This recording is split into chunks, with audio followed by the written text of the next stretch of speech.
حضرت علی کا فرمان ہے، انسان کا سب سے بڑا سکون یہ ہے کہ وہ اپنی تقدیر پر راضی رہے، کیونکہ جو شخص اللہ کی تقسیم پر مطمئن ہوتا ہے وہ کبھی حسرت اور غم میں مبتلا نہیں ہوتا۔ خوش رہنے کے لیے ضروری ہے کہ انسان اپنی سوچ کو پاکیزہ رکھے، کیونکہ جیسی سوچ ہوگی ویسا دل ہوگا، اور جس کا دل پاکیزہ ہوگا وہ ہمیشہ خوش اور مطمئن رہے گا۔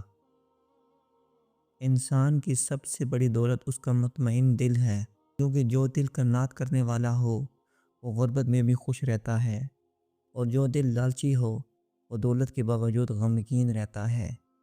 جو اپنے دکھ اللہ کو سونپ دیتا ہے وہ کبھی ٹوٹتا نہیں، کیونکہ اللہ ہی وہ ذات ہے جو ٹوٹے دل کو جوڑ دیتی ہے اور غمگین دل کو خوشی میں بدل دیتی ہے۔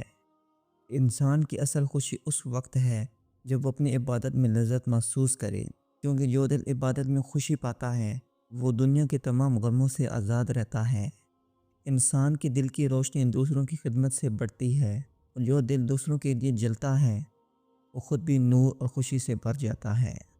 جو انسان اپنی انا کو توڑ دیتا ہے وہ ہمیشہ خوش رہتا ہے، کیونکہ انا انسان کو دوسروں سے دور کرتی ہے اور عاجزی انسان کو اللہ کے قریب کر دیتی ہے۔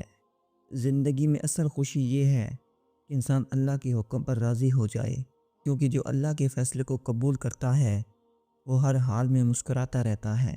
انسان کی خوشی اس وقت مکمل ہوتی ہے جب وہ اپنی زندگی کو دوسروں کی بھلائی کے لیے وقف کرتا ہے، کیونکہ دوسروں کی مسکراہٹ دیکھنا دل کی سب سے بڑی راحت ہے، اور جو دل دوسروں کو سکون دے کبھی غمگین نہیں رہتا۔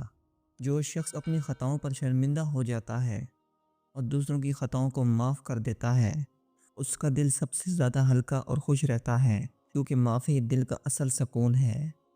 خوش رہنے کے لیے ضروری ہے تمہاری امیدیں مخلوق سے نہ ہوں، کیونکہ مخلوق سے امیدیں رکھنے والا ہمیشہ غمگین رہتا ہے، اور صرف خالق سے امید رکھنے والا کبھی نا امید نہیں ہوتا۔ جو انسان اپنی زبان کو قابو میں رکھتا ہے وہ سب سے زیادہ خوش رہتا ہے، کیونکہ زبان سے نکلے ہوئے زخم کبھی کبھی دل کو ایسا دکھ دیتے ہیں جو سالوں تک ختم نہیں ہوتے۔ خوشی کا راز یہ ہے کہ انسان اپنی زندگی کو سیدھے راستے پر گزارے، کیونکہ گناہوں کی زندگی دل کو بوجھل کر دیتی ہے اور نیکیوں کی زندگی دل کو ہلکا اور خوش کر دیتی ہے۔ انسان کے پاس اگر دنیا کی ہر نعمت ہو، اگر دل سے سکون نہ ہو تو وہ غریب ہے، اور اگر اس کے پاس کچھ نہ ہو، اگر دل میں سکون ہو تو وہ سب سے بڑا بادشاہ ہے۔ جو شخص دوسروں کے عیب چھپاتا ہے اللہ اس کی خوشیاں بڑھا دیتا ہے، کیونکہ دوسروں کے عیب چھپانے سے دل نرم ہوتا ہے، اور نرم دل ہی سکون پاتا ہے۔ اگر تم چاہتے ہو کہ ہمیشہ دل خوش رہے تو اپنی خواہشات کو کم کر دو، کیونکہ جتنی زیادہ خواہشات ہوں گی اتنی ہی زیادہ بے چینی ہوگی، اور جتنی خواہشات کم ہوں گی اتنی زیادہ خوش نصیبی ہوگی۔ انسان کی اصل خوشی اس وقت ہے جب وہ تنہائی میں اللہ کو یاد کرے، کیونکہ وہ یاد ہے جو غموں کو مٹا دیتی ہے اور دل کو راحت بخشتی ہے۔ خوش رہنے کا سب سے بڑا طریقہ یہ ہے کہ تم اپنے دکھ اللہ کے سپرد کر دو اور اپنی زبان پر ہمیشہ الحمدللہ رکھو۔ انسان خوش ہوتا ہے جب وہ اپنی سوچ کو مثبت بنا لیتا ہے، کیونکہ منفی سوچ دل کو بوجھل کر دیتی ہے اور مثبت سوچ دل کو ہلکا اور خوش کر دیتی ہے۔ جو اپنی قسمت پر راضی رہتا ہے وہ سب سے زیادہ خوش رہتا ہے، کیونکہ راضی بندہ کبھی شکوہ نہیں کرتا اور شکوہ کرنے والا کبھی خوش نہیں رہتا۔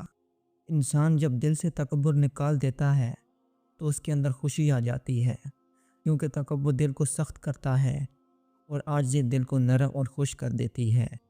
خوشی دولت میں نہیں بلکہ دل کی قناعت میں ہے، جس کے دل میں قناعت آ جائے وہ بادشاہوں سے زیادہ خوش رہتا ہے۔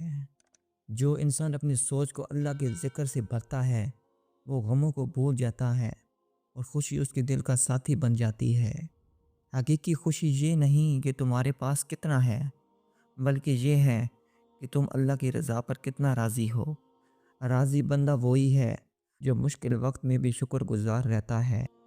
جو دوسروں کے عیبوں کو چھوڑ کر اپنے عیبوں کی اصلاح میں لگ جائے اس کے دل سے حسد اور بغض نکل جاتا ہے، اور جب دل صاف ہو جائے تو خوشی خود بخود دل میں اتر جاتی ہے۔